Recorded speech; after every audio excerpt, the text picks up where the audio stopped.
Ustaz tanya lagi, Ibu Rani lagi. Bilang kan tuh ya Ibu. Untuk memandang Allah, lihatnya ke mana? Untuk memandang Allah, lihatnya ke Muhammad. Apa sebabnya untuk memandang Allah tuh lihatnya kepada Muhammad? Muhammad itulah wujud Allah, Muhammad itulah kenyataan Allah, Muhammad itulah cermin Allah. Ini gunakan bahasa cermin.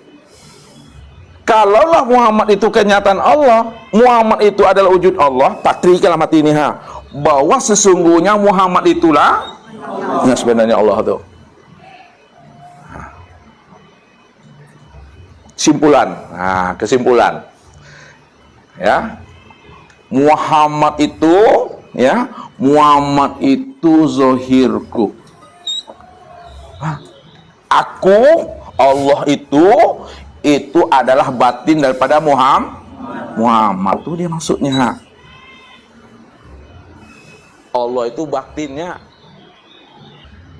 Assalamualaikum warahmatullahi wabarakatuh. Alhamdulillahi rabbil alamin.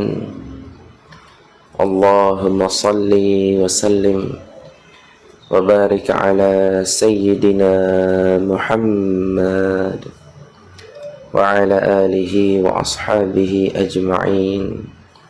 Amma ba'd. Tuan-tuan dan puan-puan yang mulia, kami mendapatkan pesan di WhatsApp yang berisi link video yang kita sudah sama-sama tonton beserta pesan dari keduanya, mohon pencerahannya Ustaz. Baik, seperti yang kita sudah sama-sama tonton, ada potongan video yang disampaikan oleh orang yang kami muliakan. Mudah-mudahan kita semua mendapatkan manfaat dari ilmu yang beliau paparkan. Baik, pertama-tama tuan-tuan, dalam memahami ilmu ini kita harus berhati-hati, harus waspada, harus jeli. Jangan sampai kita terjatuh di dalam keyakinan seperti keyakinan saudara-saudara kita dari Nasrani atau non-Muslim yang berkeyakinan Trinitas. Ada Tuhan Yesus Kristus, ada Tuhan Allah di surga, dan ada Roh Kudus, satu kesatuan yang tiada terpisah. Sedangkan pemahaman kita itu adalah esa. Jadi kita tidak mengatakan Trinitas dan lain sebagainya, tapi pemahaman kita itu esa. Ini yang perlu kita hati-hati, ya. Jadi jangan kita berkeyakinan seperti saudara-saudara kita berkeyakinan terhadap Nabi Isa, ya, karena ini berbahaya. Tentu kami juga menghargai keyakinan orang lain, ya. Kami menghargai keyakinan saudara-saudara kita dari Nasrani. Yang kedua, tuan-tuan, untuk memahami ini, pertama-tama kita harus mengerti apa itu Nabi Muhammad Sallallahu Alaihi Wasallam, apa itu Nur Muhammad, apa itu Ruhul Ahmad. Nabi Muhammad Sallallahu Alaihi Wasallam itu maksudnya adalah nabinya yang dikandung, yang dilahirkan, yang sama seperti kita, menikah, berdagang, sakit, makan, minum, dan meninggal dunia. Nah, itu Nabi Muhammad Sallallahu Alaihi Wasallam, sama seperti kita. Dulu ketika Nabi Muhammad sallallahu alaihi wasallam ditanya oleh malaikat Jibril. Nah, ini hadis riwayat Muslim. Jadi ketika Rasulullah sallallahu alaihi wasallam sedang duduk dengan para sahabat, datanglah seorang laki-laki yang sangat hitam rambutnya, yang sangat putih bajunya, dan tidak terdapat bekas perjalanan pada diri laki-laki itu. Nah, ini adalah malaikat Jibril yang menyamar atau yang menyerupai seorang laki-laki. Duduklah dia bersama Rasulullah, datang. Lalu laki-laki ini berkata, "Ya Muhammad." Nah, kata laki-laki ini atau malaikat Jibril, "Ya Muhammad, wahai Muhammad, akhbirni anil Islam." Jelaskan kepadaku apa itu Islam. Jadi yang ditanya ini Muhammad sallallahu alaihi wasallam. Nabi Muhammad menjawab, "Al-Islamu an tashhadu an la ilaha illallah wa anna Muhammadar Rasulullah wa tuqimas salata wa tu'tiyaz zakata wa tasuma ramadhana wa tuhajjal baita in istata'ta ilahi sabila." Apa itu Islam, ya Muhammad? Islam itu, kata Nabi Muhammad sallallahu alaihi wasallam, kamu bersaksi tiada Tuhan selain Allah, dan kamu bersaksi Muhammad adalah utusan Allah, mendirikan solat, menunaikan zakat, berpuasa pada bulan Ramadan, dan haji ke Ka'bah kalau mampu. Nah, yang menjadi menarik tuan-tuan, ketika Nabi menerangkan Islam tentang bab syahadat, Nabi bersabda, "An tashhadu an la ilaha illallah Muhammad Rasulullah."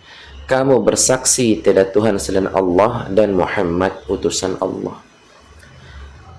Nabi tidak pernah mengganti kata Muhammad pada syahadat menggunakan kata aku. Padahal beliau adalah Muhammad itu sendiri.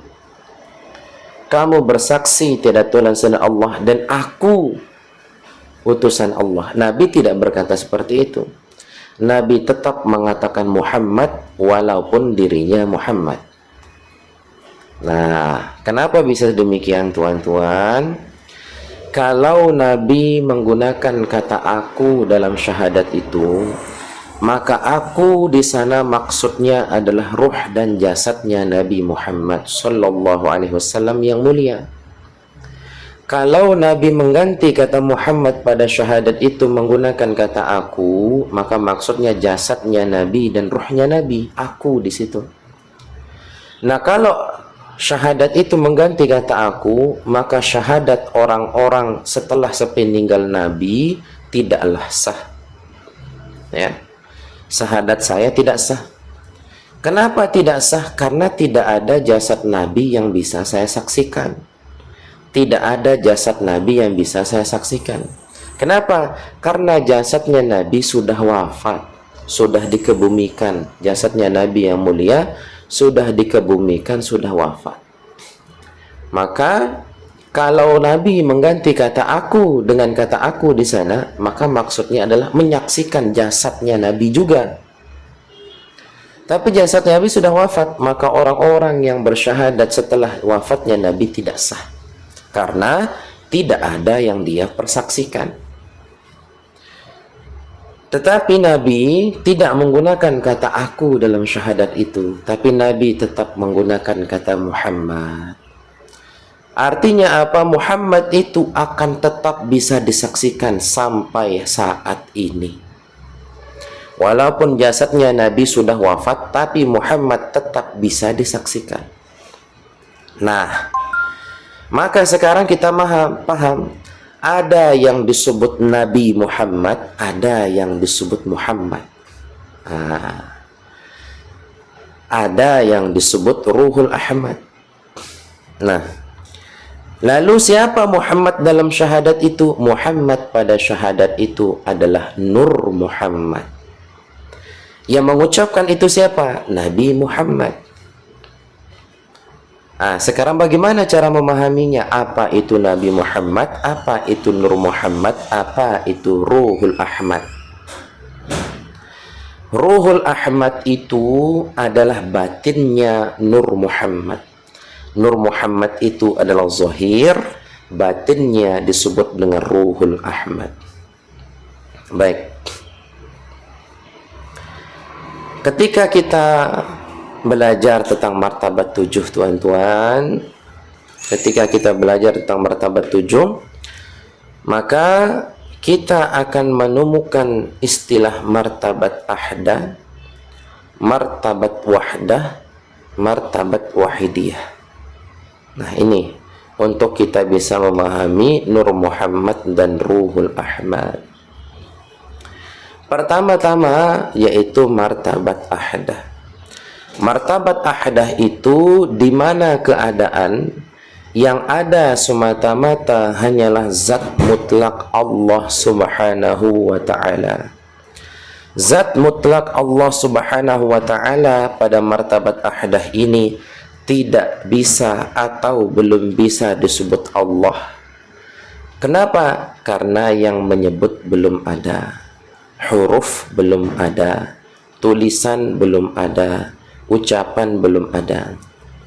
Dialah zat Tuhan yang laisa kamitslihi syai'un, tidak serupa dengan apapun. Dialah wujud hakiki yang ada tanpa awalan dan tanpa akhiran, yang tidak serupa dengan apapun, yang berdiri sendiri, yang tidak bersandar kepada apapun. Nah, dialah martabat ahdah itu sendiri. Martabat ahdah ini di mana keadaan Tuhan hanya Tuhan saja, tidak bisa dikenal karena yang mengenal belum ada, dan yang ada hanya dirinya sendiri yang tidak berbentuk, tidak berupa, tidak terdiri dari partikel, molekul dan lain-lain. Tuhan yang Maha Esa ini berkehendak untuk menciptakan alam semesta dan nanti menciptakan jin dan manusia untuk beribadah kepadanya. Nah, dengan kehendak itu maka memancarlah pada diri zat Tuhan yang tidak terjangkau itu, memancar pada diri zat Tuhan itu 3. Apa itu 3? Memancar pada diri zat Tuhan itu sifatnya, asma'nya, dan af'alnya. Sifatnya, namanya, dan perbuatannya. Maka memancar pada diri zat Tuhan itu, memancar pada diri Tuhan itu sifat, nama, dan perbuatannya, maka gaiblah atau bersembunyilah atau rahasialah zat Tuhan itu, rahasia atau bersembunyi atau bertajalli pada namanya, pada perbuatannya, dan pada sifatnya. Maka turunlah yang tadi martabat pertama, turun kepada martabat yang kedua. Nah, lalu ketika sudah pada posisi martabat yang kedua, muncullah konsekuensi, muncullah ma'ani ma'nawiyah. Ketika Allah Subhanahu wa ta'ala menyebut dirinya Allah. Nah, yang menyebut siapa? Kan cuma dirinya sendiri yang ada. Ketika Allah menyebut dirinya Maha Penyayang, yang dikasihinya siapa? Kan cuma dirinya sendiri yang ada. Ketika Allah menyebut dirinya Maha Menciptakan, yang diciptakannya mana? Nah, maka bertajalilah sifatnya, namanya, dan perbuatannya, bertajalli dia menjadi Nur Muhammad, martabat yang ketiga, wahidiyah. Ketika zat sifat asma af'al ini bertajalli menjadi Nur Muhammad, maka zat Allah bertajalli menjadi Ruhul Ahmad. Ruhul Ahmad adalah batinnya Nur Muhammad. Nur Muhammad adalah zahirnya, Ruhul Ahmad adalah batinnya atau inti daripada Ruhul Ahmad. Ruhul Ahmad adalah tajalli dari zat Tuhan, sedangkan Nur Muhammad adalah tajalli dari sifat asma dan af'al Tuhan. Nah, dari Nur Muhammad ini Allah ciptakan segala sesuatu yang nyata. Allah menciptakan segala sesuatu yang nyata, yang kenyataan. Allah ciptakan malaikat, jin, langit, bumi, 4 anasir sampai menjadi tubuh manusia dari Nur Muhammad ini. Nah, ketika sudah jadi menjadi tubuh manusia, dia tidak bisa hidup. Maka diambillah atau dihembuskanlah dari Ruhul Ahmad itu, dari batinnya Nur Muhammad itu, ditiupkan, dihembuskan menjadi ruh yang ada pada diri manusia. Maka di sini kita paham, Nabi Muhammad adalah tajalli sempurna Nur Muhammad zuhirnya dan tajalli sempurna Ruhul Ahmad batinnya. Itulah Nabi Muhammad. Nah, kita ini umat Nabi Muhammad, kalau kita bisa mencontoh akhlak Nabi, perbuatan Nabi, sehingga masyarakat dan diri kita seperti masyarakat melihat Nabi pada diri kita, ya. Kita mencontoh perbuatan Nabi, perkataan Nabi, perilaku Nabi, ittiba' kepada Nabi Muhammad SAW, maka secara hakikat kitalah Muhammad itu. Batin kita adalah Ruhul Ahmad itu. Jadi kalau kita mencontoh Nabi, bagaimana Nabi bangun, tidur, makan, menikah, berdagang, perilaku kita mencontoh perilaku akhlaknya Nabi Muhammad bin Abdullah sallallahu alaihi wasallam, sehingga masyarakat itu melihat kita seakan-akan, kok saya melihat dia seperti Al-Quran yang berjalan, kok saya melihat dia seperti pengamal sunnah, kok saya melihat dia seperti perilaku Nabi. Maka secara syariat disebut kita ittiba', mengikut kepada Nabi Muhammad bin Abdullah SAW. Tapi kalau secara hakikat kitalah Muhammad itu. Kenapa kita Muhammad? Karena kepala kita mim, dada kita ha, pinggul kita mim, kaki kita dal. Kapan kita sah bisa disebut Muhammad? Kalau ngikut Muhammad bin Abdullah SAW. Maka puncak ma'rifatullah itu adalah syariat. Syariat yang sudah berma'rifat. Artinya dia mengikut bagaimana cara Nabi berperilaku, berakhlak, berdagang, berpolitik, dan segala-galanya. Semampunya, sekuatnya. Nah, kenapa kita berbatin Ahmad ketika seperti itu?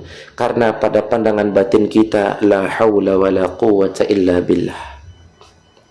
Kita melakukan solat sesuai dengan petunjuk Nabi, jasad kita solat. Lalu hati kita karena Allah. Lalu jiwa kita merasa digerakkan oleh Allah. Inilah yang dikatakan berbadan Muhammad, bernyawa Allah. Tapi ini istilahnya bahasa-bahasa yang tidak bisa diartikan secara gamblang. Nah, jadi tuan-tuan dan puan-puan yang mulia, apa yang kita saksikan saat ini berasal dari Nur Muhammad, dan Nur Muhammad berasal dari Allah. Apa yang kita rasakan hari ini adalah roh kita.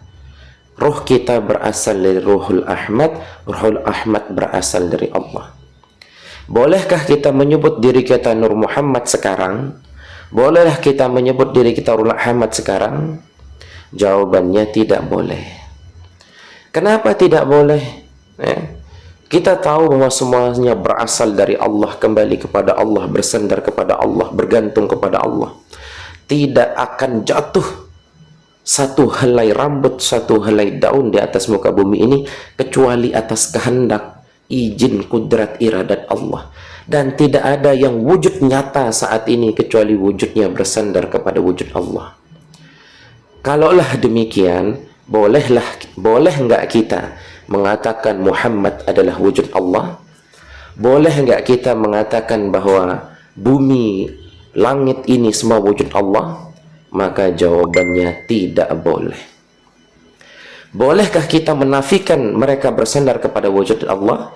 Bolehkah kita menafikan mereka bersandar bergantung kepada wujud Allah? Jawabannya juga tidak boleh. Menyatakan gunung adalah Allah salah, meniadakan Allah pada gunung juga salah. Maka bagaimana cara memahaminya? Cara memahaminya seperti ini, tuan-tuan. Ketika kita memanen padi, padi ini kita olah, berubah namanya menjadi beras. Beras ini kita olah, berubah namanya menjadi tepung. Tepung ini kita olah, berubah namanya menjadi donat, menjadi pizza, menjadi nugget, dan lain sebagainya. Ketika dia sudah berbentuk tepung, ketika dia sudah berbentuk donat, maka namanya adalah donat, bentuknya bentuk donat, sifatnya sifat donat, rasanya rasa donat. Bolehkah kita mengatakan donat adalah padi? Tidak boleh. Bolehkah kita menafikan, meniadakan padi pada diri donat? Juga tidak boleh. Sama seperti ketika sudah menjadi pizza, maka rasanya rasa pizza, namanya nama pizza, bentuknya bentuk pizza. Bolehkah kita mengatakan pizza adalah padi? Ya nggak boleh. Kita datang ke Pizza Hut misalkan, Pak, Bu, saya mau beli padi. Ya orang karyawannya pasti bingung karena di sana nggak ada padi, yang ada cuma pizza. Maka menyebut pizza adalah padi salah, tapi meniadakan padi pada diri pizza juga salah. Ketika kita sudah nyata sekarang seperti ini, berbadan zohir, berbadan batin, badan zohir kita dari 4 anasir dari Nur Muhammad dari Allah. Ketika kita memiliki akal, hawa nafsu, sukma, kesadaran, jiwa, nyawa, itu adalah diri batin kita. Diri batin kita berasal dari Ruhul Ahmad. Ruhul Ahmad berasal dari tiupan hembusan ruh Allah. Berasal dari Allah. Boleh tidak kita menyebut diri kita Muhammad, kenyataan Allah? Enggak boleh. Boleh tidak diri kita menyebut aku adalah Allah? Astaghfirullahalazim, tidak boleh. Tapi bolehkah kita menafikan Allah pada diri atau pada alam semesta ini? Jawabannya tidak boleh. Menafikan tidak boleh, menyebut tidak boleh. Kenapa? Inilah al-insanu sirri wa ana sirruhu. Nah, jadi mudah-mudahan ini bisa menjawab pertanyaan Tuhan yang mulia. Mudah-mudahan Allah Subhanahu wa taala memberikan kita hidayah. Mudah-mudahan kita semua bersyariat dengan syariatnya Muhammad bin Abdullah sallallahu alaihi wasallam, bertarikat dengan tarikatnya Muhammad bin Abdullah sallallahu alaihi wasallam, berhakikat dengan hakikatnya Muhammad bin Abdullah sallallahu alaihi wasallam, dan bermakrifat dengan ma'rifatnya Muhammad bin Abdullah sallallahu alaihi wasallam. Apabila ada salah kata, itu datang dari hawa nafsu kami, namun apabila itu benar, itu datang daripada Allah Subhanahu wa taala. Wallahu a'lam bishawab. Assalamualaikum warahmatullahi wabarakatuh.